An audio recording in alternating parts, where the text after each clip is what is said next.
মেয়েটা কি করবো? বিচার চাই, বিচার চাই, ইয়াসিন আলীর বিচার চাই, বিচার চাই। জামাত সেক্রেটারি ইয়াকুব আলী হচ্ছে উনি ষড়যন্ত্র করে বিয়েটা দিছে। বিয়ে দেওয়ার পর আমাদেরকে খোঁজ খবর দেয়নি যে আসলে বিয়েটা হচ্ছে, ঠিক আছে। এখন কিভাবে দেনমোহর পাচ্ছে, কিভাবে কি করছে আমরা জানি না। আচ্ছা বিয়েটা হয়েছে আমরা মানে নিছি, তারপরে কিছুদিন পরে এখন হচ্ছে কি বিয়েটা, এখন ওরা ডিভোর্স করছে। ডিভোর্স করার পরে থানাতে ডিভোর্স করলো ওরাই। সলমান উকিল ছিল ওখানে প্রেজেন্ট, উনি ছিল অ্যাডভোকেট, আমাদের মালিয়া ইউনিয়নের অ্যাডভোকেট। তিনি প্রেজেন্ট ছিল। সেই তখন লাইভ ছিল যখন বিয়ে হয়, এটা ভিডিও ফেসবুকে সারা ছিল, কারণ মেয়েটা তখন ওইখানে অনশন ছিল। থাকার পরে ওইটা তো এখনো ফেসবুকে আছে। এখন ওইখানে সলমান উকিল নিজে প্রেজেন্ট ছিল। ইয়াকুব আলী জামাত শিবিরের জামাত নেতা ছিল, উনি ওখানে উপস্থিত ছিল। উনি উপস্থিত থেকে বিয়েটা করাইছে। এখন উনি থাকা অবস্থায় কেন বিয়ে হইলো, আবার সারাসারি ডিভোর্স কেন হইলো, আমরা এটার বিচার চাই। মেয়েটাকে যখন ডিভোর্স করাইছে তখন এদের বাড়ির পক্ষে কেউ জানে না মেয়েটা ডিভোর্স হয়েছে, এটা আসলে জানার কথা না।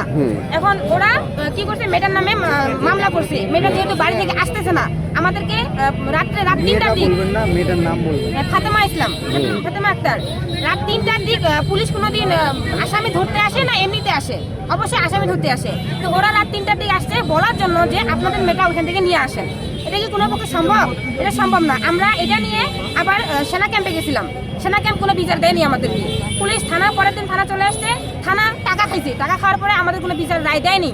না দেওয়ার পরে এখন আমাদেরকে কি বলছে, মেয়েটা নাকি ডিভোর্স করছে, আমরা তো জানি না।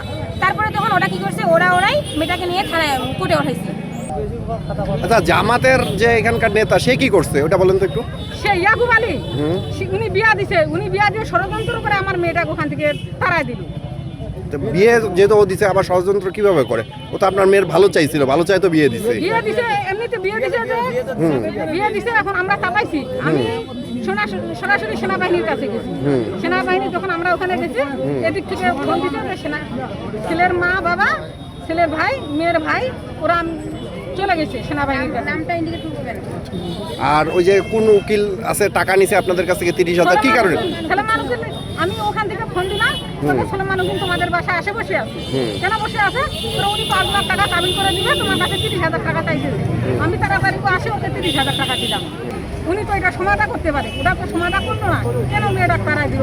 ওনার কোন আপন ভাইটা যে জামাতের বিচার নাই? আমরা মহিলা মানুষ যেটা, আমাদের কোনো বিচার নাই। বিচার চাই, বিচার চাই, ফরিদুলের বিচার চাই, বিচার চাই।